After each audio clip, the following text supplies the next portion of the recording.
Chapitre 21, Droit des poursuites, première partie. Le droit des poursuites est géré par la loi fédérale sur les poursuites et faillites. C'est une procédure d'exécution forcée. Nous allons forcer le débiteur à exécuter son obligation.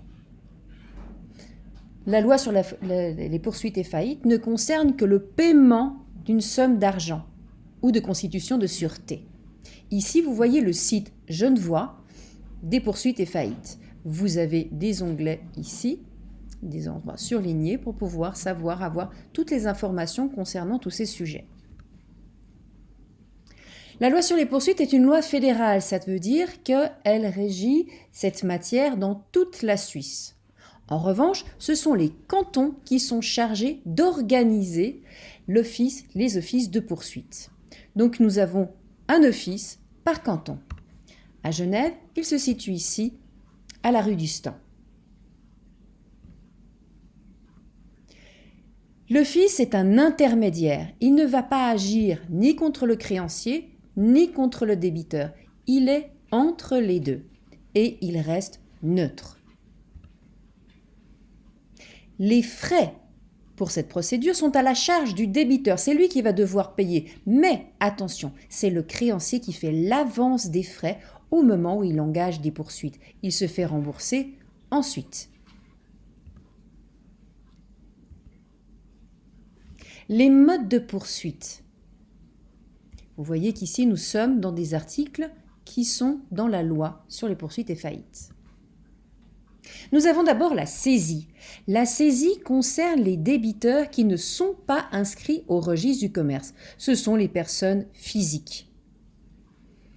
En revanche, les personnes qui sont inscrites au registre du commerce, nous allons procéder par la voie de la faillite. Ces personnes inscrites au registre du commerce sont les sociétés commerciales, par exemple, ou alors aussi les entreprises individuelles, les entreprises où il n'y a qu'une seule personne. Si le chiffre d'affaires dépasse 100 000 francs, à ce moment-là, il est inscrit au registre du commerce. Et s'il est inscrit au registre du commerce, il sera poursuivi par la voie de faillite.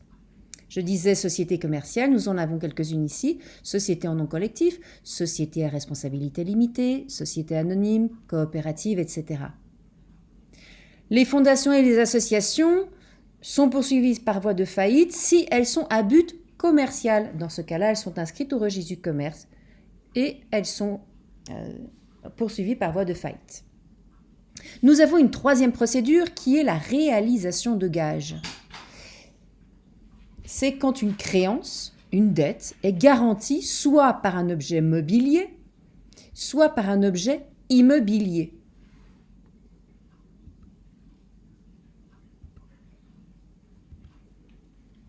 Le fort.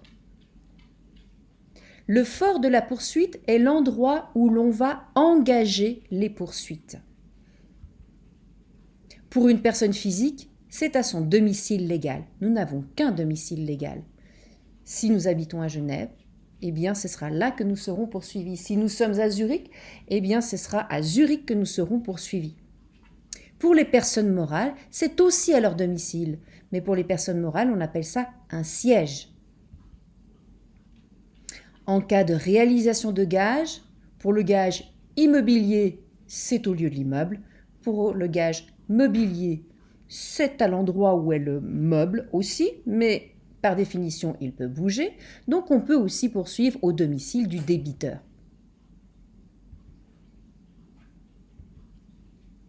Féries et suspensions.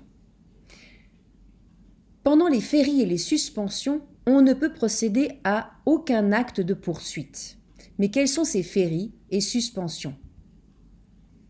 Les féries qui a la même racine que les jours fériés, ce sont des moments où on ne va pas attaquer le débiteur. Par exemple, avant et après Pâques, avant et après Noël, 7 jours, et aussi du 15 au 31 juillet. 3 périodes pendant l'année où on ne peut pas procéder à des poursuites. Nous avons aussi les temps prohibés. Ces temps prohibés où on va laisser le débiteur tranquille. Ces temps prohibés, quels sont-ils? Eh bien, la nuit, déjà, on va le laisser se reposer entre 20h et 7h. Les dimanches et les jours fériés. Ces jours fériés, ça peut être le 1er août, ça peut être le 25 décembre. On a d'autres jours fériés aussi en fonction des cantons. Les suspensions, là aussi, on ne va pas embêter le débiteur pendant ces temps de suspension. Par exemple, le service militaire. Si l'on est au service militaire, homme ou femme d'ailleurs, eh bien nous sommes protégés, nous n'allons pas nous faire embêter par les poursuites à ce moment-là. En cas de décès également, ou en cas de maladie grave.